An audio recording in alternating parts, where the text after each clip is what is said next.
Welcome to Twisted Truths, where betrayal meets brutal payback, and where the most unexpected twists expose what people are really capable of.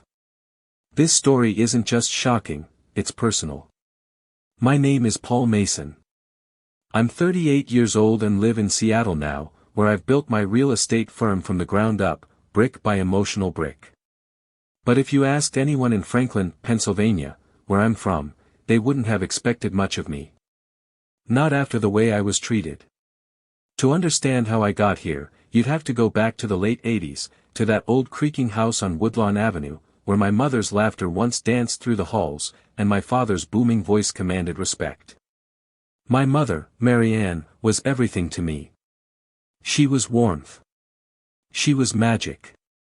She passed away when I was just 8, taken too soon by breast cancer. I remember holding her fragile hand as she whispered, "Paul, never let them dim your light. You were made to shine." Those were her last words to me. My father, Thomas Mason, was a successful real estate developer. After my mother died, he threw himself into work. The man who used to tuck me in at night became a stranger who handed me off to nannies and housekeepers.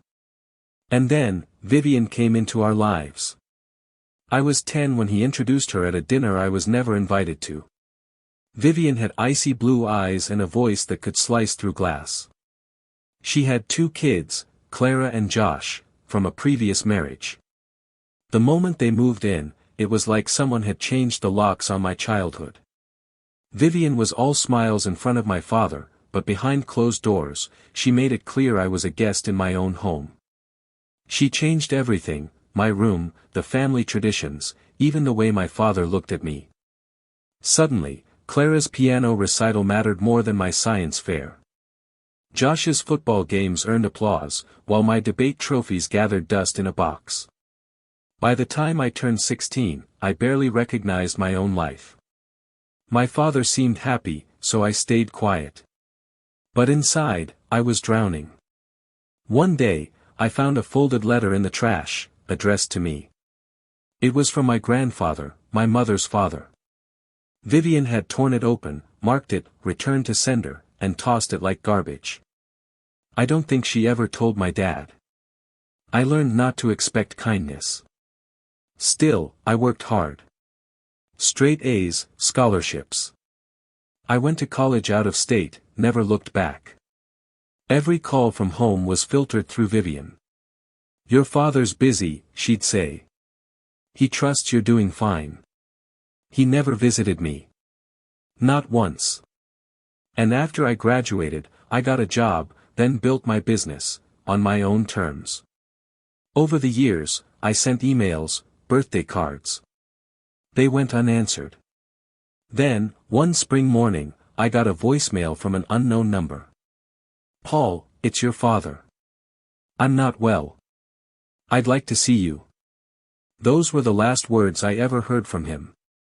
I flew to Franklin that same night. But it was too late. He'd passed 2 days earlier. I wasn't told. Vivian never called me. I wasn't even listed in the obituary. When I arrived at the funeral home, they didn't recognize me. I had to prove I was Thomas Mason's son. That was betrayal enough. But the worst came next, at the will reading. Vivian sat at the head of the mahogany table like a queen with her children flanking her. I was the outsider in a suit that still smelled of Seattle rain. The lawyer cleared his throat and began. "To my beloved wife, Vivian, I leave all personal property and joint investments. To my children, Clara and Joshua, I leave equal shares of Mason Properties and the family estate. And, to Paul Mason." He paused. I leaned forward, holding my breath. "I leave my love and wishes for continued success." That was it. I stared at the lawyer, stunned. Vivian turned to me with a polite smile. "You have your life, Paul. You're doing well, aren't you?" I couldn't speak. My ears rang. My chest felt like it was caving in. The company my father built. The home my mother made. The legacy I thought I was born into. All of it, gone. Left out of my father's will. Cut from the only family I had left. And just like that, I realized something that changed my life. Vivian had won. Or so she thought. I walked out of the law office feeling like someone had gutted me from the inside. The sky in Franklin was its usual overcast gray, but that day, it felt like it was morning with me. I got in my rental car, parked it on a side street, and just sat there for what must have been an hour. My phone buzzed, texts from my assistant in Seattle, an old friend checking in. But I couldn't move. Couldn't think. Couldn't breathe. I wasn't mourning the money. I had plenty of that. My company was stable, and I'd made my way in the world without anyone's help. No, what broke me was the finality of it. My father was gone, and with his death came the confirmation I'd feared for decades. He never fought for me. He let Vivian win. He let her erase me like I was nothing. And now she had everything. The house. The business. Even the respect of his name. While I stood outside, not even allowed to claim a single memory legally. That night, I stayed at a rundown motel on the edge of town. I didn't want to go near the mansion, the place where I once sat beside my mom as she folded laundry and told me stories about how love always finds a way. The place where she took her last breath. I didn't want to remember, but I couldn't stop. I stared at the cracked ceiling, thoughts spinning. Had I misunderstood my father? Had he really been that cold-hearted? Had I deserved to be written out of the will? The next morning, I visited the cemetery. I stood in front of his grave, my hands shoved deep into my coat pockets, and whispered, "I thought you still loved me, Dad." But there was only silence. Not the poetic, healing kind. The kind that makes you feel like you're yelling into a canyon and the echo doesn't even bother to return. I sat on the cold grass and pulled out a paper crane. It was the last one I'd folded with my mother. I'd carried it for years, through dorm rooms, job interviews, sleepless nights. It was worn now, edges yellowed and soft. I set it beside the headstone and stared at it, willing it to give me some sort of sign. But nothing came.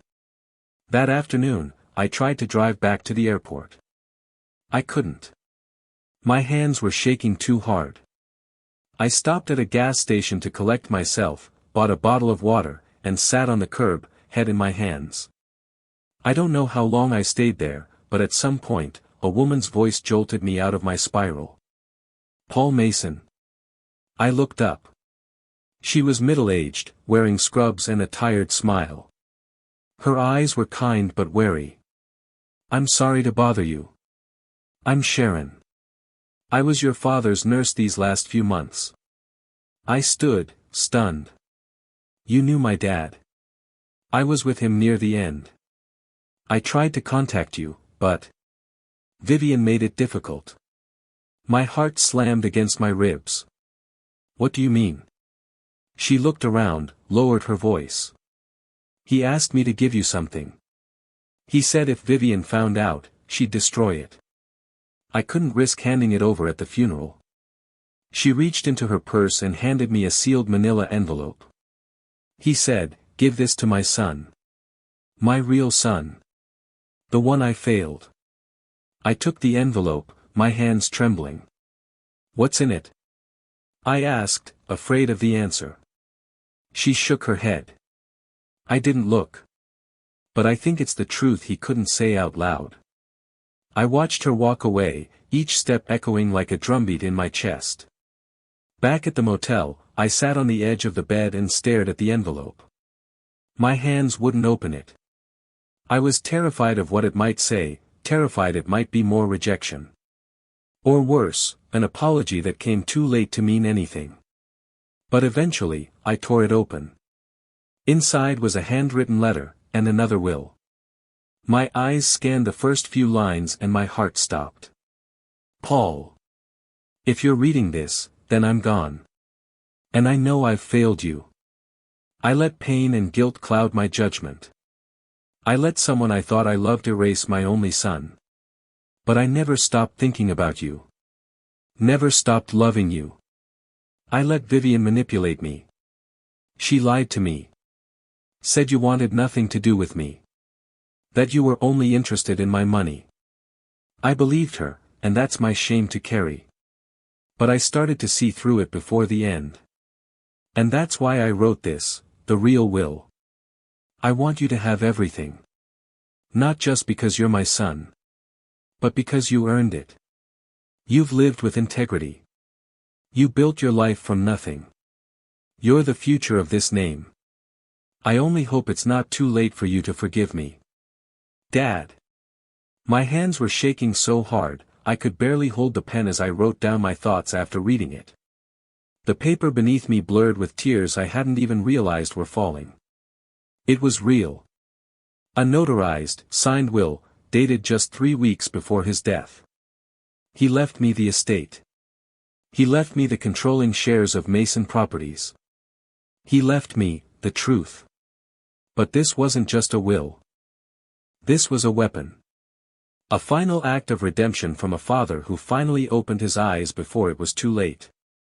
And I knew, in that moment, one thing with absolute clarity. Vivian had played her last card. She thought she'd buried me. But I was still breathing. And I was about to make her regret every lie she ever told. I didn't sleep that night. I couldn't. I read my father's letter a dozen times, maybe more. Each word felt like both a wound and a salve. He had known. He had known the truth. And finally, he had tried to make it right. That envelope didn't just contain a letter. Inside was a fully notarized will, dated and signed by a lawyer named Franklin Ross, a name I recognized vaguely from my childhood. It was clear. In this version of the will, the real will, I was the sole heir to the Mason estate, the house, the business, everything. The fake will Vivian had presented after the funeral was dated 3 months earlier. Sloppier, rushed, with different witnesses. She must have panicked when my father started pulling away. I could practically see the chess pieces she moved, isolating him, manipulating documents, silencing the staff. And I'd been written out of it.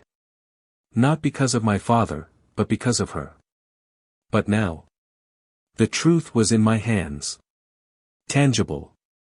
Legal. Explosive. I needed to act fast. The next morning, I made an appointment with Mr. Franklin Ross, the attorney who'd notarized the real will. He still practiced out of a dusty, 2-room office in downtown Franklin. When I walked in and said my name, the receptionist's eyes widened. "I'll get Mr. Ross right away." He emerged moments later, a tall, elderly man with a neatly pressed suit, sharp eyes behind wire-rimmed glasses, and a cane he didn't seem to need. "Paul Mason," he said slowly, looking me up and down. "You look just like your mother." That hit harder than I expected. "She trusted you," I said quietly. "And I think my father did, too. Even at the end." We sat in his office, and I handed him the envelope. As he opened it and read the documents, his brows knit in quiet fury.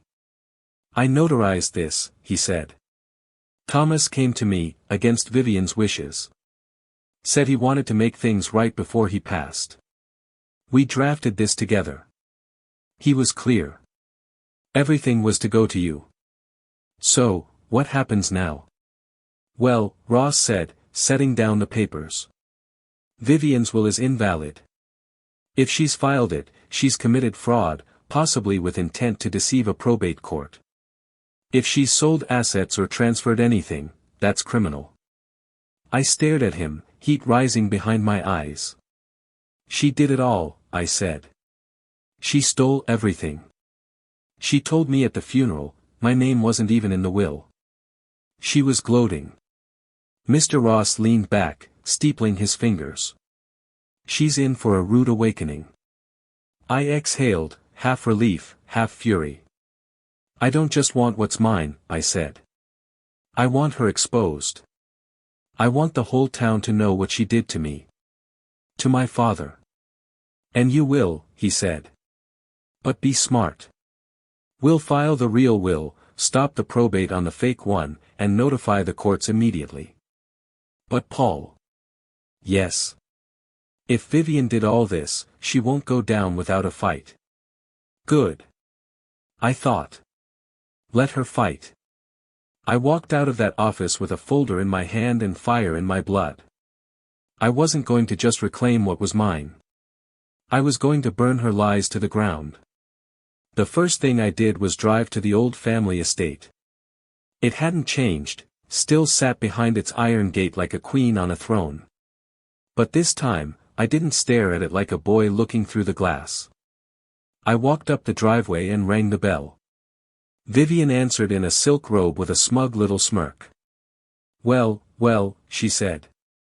The ghost returns. What do you want now, Paul? To talk, I said. Privately. She glanced behind her. Clara and Josh are inside. I don't care, I said flatly. This concerns you and me. I stepped forward. She hesitated, then let the door swing open. I walked into that house like I owned it, because I did. She just didn't know it yet. We sat in the lounge, the same room she used to kick me out of when her friends came over. Now, I could practically hear the echoes of my mother's voice as I laid the folder on the coffee table. What's this? She asked. Read it, I said. She opened the folder, her face relaxing at first, then tightening with every line she read. By the time she reached the signature page, her hands were shaking. This isn't real, she stammered. It's the real will. The one my father signed 3 weeks before he died. The one Franklin Ross notarized. The one that legally makes me the sole heir of everything. No, she breathed, standing up. This is a forgery. You're bluffing. I'm not. And your will? The one you flaunted at the reading? It's fraudulent. You're done, Vivian. She looked like she wanted to scream. Her jaw clenched so hard I thought her teeth might crack. You think the courts will believe this? They don't have to believe anything, I said. They'll see the dates. The notary stamp. The witnesses. They'll hear your voice on the audio recording I have of you plotting to sell off Mason Properties. Her eyes snapped to mine. You, what? Oh, yes. She didn't know about that yet. My father had left more than just a will. He'd left emails, texts, and, most damning of all, a secret voice memo from a meeting she'd had with a local developer. Her voice, clear as day, saying, "He's dying. He'll be gone soon. I'll handle the will. Paul won't be a problem, he's out of the picture." Vivian's legs gave out. She sat back down, visibly shaken. I stood. You've got 48 hours to vacate this house. After that, I pressed charges. She opened her mouth to speak, but nothing came out. For the first time in my life, Vivian Mason looked afraid. And that was just the beginning. The drive back to my motel was dead silent. Not because I was lost in thought, but because every single thought I had was crystal clear. I wasn't going to scream. I wasn't going to cause a scene. That was Vivian's game. And I'd played the part of the overlooked, quiet son long enough. Now, I was going to take back everything, with the same precision she used to tear me down. And when I was finished, she wouldn't just be out of my father's house. She'd be out of Franklin. Out of the company. Out of everything she built on a foundation of lies. First thing the next morning, I met again with Mr. Ross. We're going to do this by the book, I said. No loopholes. No mistakes. He nodded. I filed the real will with the probate court. That alone freezes everything she tried to move. The estate. The assets. The business. She won't be able to sell a damn thing without a judge's approval. I leaned in. And what about the company? Mason Properties? That's the key, he said. Your father left you the controlling shares. Once this will is validated, you'll officially own 65% of it. Vivian and her children have zero claim. I exhaled slowly. Good. But there's more, Ross added, and his tone shifted. Paul, she's been draining the company. I blinked. What? I looked into it after you left yesterday. Over the last 2 years, she and Elias funneled close to $4.2 million out of Mason Properties. Questionable consulting fees, bogus luxury renovations, and even transfers to an offshore account tied to a company in the Cayman Islands. My jaw clenched. She wasn't just manipulating my father emotionally. She was robbing him. Robbing us. Ross continued. If we submit this to the Attorney General's office, Vivian could be looking at felony embezzlement charges. I sat back in my chair, staring at the ceiling. This woman had buried me for decades. Poisoned my father's mind. Stolen the company built from my family's sweat and sacrifice. And she almost got away with it. Almost. I want her to pay, I said. But not just with charges. I want her reputation gone. I want the whole town to know who she really is. Ross gave me a slow, approving nod. Then we don't just file. We make this public. That night, I called a friend from college, Sarah Lynn, now an investigative journalist with a large regional network. Paul, she said, surprised. Wow, it's been forever. Yeah, I said. And I wouldn't be calling if this wasn't important.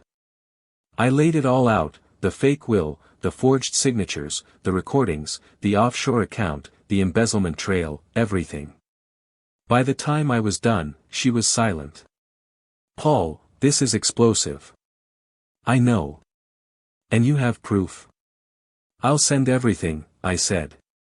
But I need your word, don't publish it until I give the green light.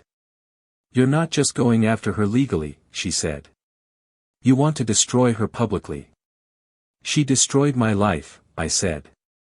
Now I'm just giving the truth a microphone. Over the next 48 hours, I moved like a ghost through Franklin. I visited the company quietly. Met with old employees who'd known my father for decades. I told them the truth, and they believed me. I knew something was wrong, one of them, an elderly accountant named Brenda, whispered.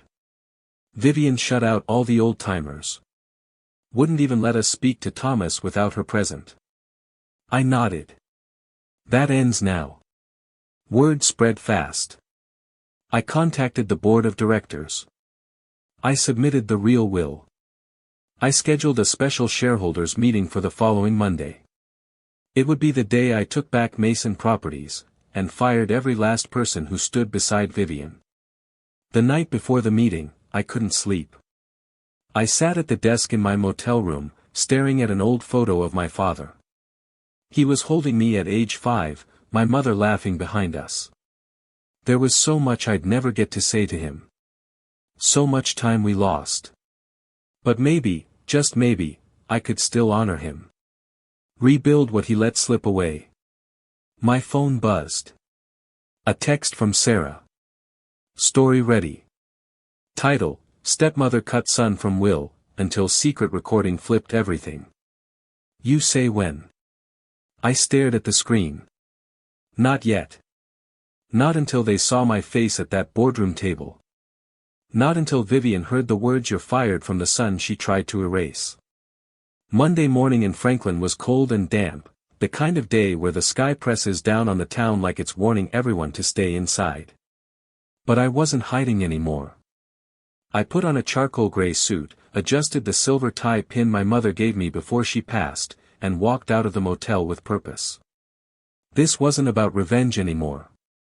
Not entirely. It was about justice. And legacy. The boardroom at Mason Properties was already half full when I arrived. Familiar faces from years ago turned and stared as I entered, some with recognition, others with surprise. Then gasps rippled through the room as Vivian stepped in behind me. She wore a deep navy dress, pearls, and that same ice-cold smirk she'd always worn when she thought she was in control. Flanked by Elias and Clara, she took her seat like she was preparing for a royal coronation. What she didn't know, what none of them knew, was that the crown had already changed hands. I took my seat at the end of the table, directly across from her. Vivian raised an eyebrow. "This meeting is for shareholders, Paul." "Correct," I said evenly, placing the updated documents on the table. "And as the majority shareholder, I called it." She blinked, momentarily thrown off. You're bluffing." "Not today," I said, sliding the folder toward the board. "My father's final will. Dated. Notarized. Legally verified by Franklin Ross. And now, entered into probate." The room fell dead silent. One of the directors, Mr. Jacobs, cleared his throat and leaned forward to read the document. His brows raised with every page. This shows Paul owns 65% of the company," he said slowly. "That's a controlling interest." Vivian's voice cracked. "That document is a fraud. My husband, Thomas, left everything to his real family. And I have the real proof," I cut in. "Including audio recordings of you conspiring to sell company assets to an outside developer behind the board's back." Her face went pale. The audio clip played from my phone. Her voice filled the room. "He's dying. I'll handle the will. Paul's not a threat, he's out of the picture. Once we close the deal with Holt, we'll split the profits." The room erupted. Mr. Jacobs stood abruptly. "You were trying to sell the company's assets behind our backs. That's fraud, Vivian." She stood up, screaming. "You think this bastard deserves any of it? I kept this company together while he was off sulking in Seattle." "You mean while you were stealing from it," I said calmly. "Over $4 million siphoned into a fake consulting firm. Elias's name is on the account." Elias jumped up. "You can't prove that." I held up a printed statement. "Bank records say otherwise." Mr. Jacobs turned to me. "Paul, what do you want us to do?" I looked Vivian in the eye. "I want her gone. Effective immediately. Fired. Her shares stripped. And I want Elias and Clara removed from any consulting roles or positions of influence. Today." Vivian laughed, a dry, broken sound. "You wouldn't dare." I stood. "You erased me from my own father's life. Lied to him. Manipulated him. Cut me out of everything. And you're right, I stayed away. I built a life on my own. But now." I leaned forward. "I'm done letting people like you define me." I looked around the room. "Those in favor?" Hands raised, unanimously. Vivian's jaw dropped. Elias started yelling. Clara burst into tears. I didn't flinch. "You have 48 hours to vacate all company property," I said. "And you'll be hearing from the Attorney General's office about the embezzlement charges." Vivian tried one last desperate move. "You'll regret this. You'll see. You're still that scared little boy who—" I cut her off. "Calm. Quiet. Devastating. That little boy's gone. And you're nothing now." She stormed out. Elias slammed the door behind him. Clara just stared at the floor and followed. I stood alone in the center of the boardroom, finally at peace. The weight of years lifted. I hadn't just survived. I had taken it all back. The media storm hit faster than I expected. 2 days after the board meeting, Sarah's article dropped. Stepmother cut son from will, but a secret recording flipped the fortune. Front page. Everywhere. Vivian's smiling face, captured at a charity gala, was splashed right beside a transcript of her recorded betrayal. Headlines ran across every major blog and local network. Reporters swarmed Mason Properties. Camera crews circled the estate. And Franklin? It turned its back on her overnight. People I hadn't spoken to in 20 years, old teachers, distant cousins, even the coffee shop owner who once kicked me out when Vivian walked in, reached out with apologies and whispered, I always wondered what she was hiding. But I wasn't celebrating. Because 3 days later, I got a call that froze me cold. It was Mr. Ross. Paul, he said, his voice unusually shaky. There's something you need to see. I met him in his office, expecting paperwork. Instead, he handed me a worn leather notebook. Your father gave this to me a few weeks before he passed, he said. Said I was only to give it to you if things escalated. The cover was etched with my father's initials, TM. I opened it slowly. Inside were handwritten entries, short, scattered thoughts. Some were dated months apart. Others were full of regret. But one particular entry, just a few weeks before he died, made my heart stop. I should have told Paul the full truth about his mother. It wasn't just cancer. It was malpractice. A delayed diagnosis. Vivian's cousin, Dr. Claymore, she was the one who pushed for wait-and-see treatment. Marianne begged for a second opinion. Vivian told me she was overreacting. And I listened to Vivian. I let her silence my wife. And it may have cost her life. I dropped the journal. My hands were trembling. Vivian wasn't just a manipulative liar. She had contributed to my mother's death. And my father had known it. Lived with it. And kept it buried until the end. I stood up, rage boiling beneath my skin. She knew, I said out loud. She let my mother die. Mr. Ross looked at me solemnly. You wanted justice, Paul. Now you have your answer. What do you want to do with it? Later that night, I drove to the old family estate. Vivian had already been evicted, but I had her new address, a condo she'd secretly been purchasing on the company dime. I parked outside. When she opened the door and saw me, she sneered. What now? Come to gloat. I tossed the journal at her feet. Her face drained of color the moment she saw it. Where did you get that? You silenced my mother, I said, voice steady but shaking with emotion. You convinced my father not to get a second opinion. And you killed her, Vivian. That's not true, she hissed. I didn't know she was that sick. You didn't care, I snapped. You saw her as competition. And you used your own cousin to get her out of the way. She stumbled back, gripping the doorframe. I never meant for her to die, she whispered. But she did, I said. And you lived in her house.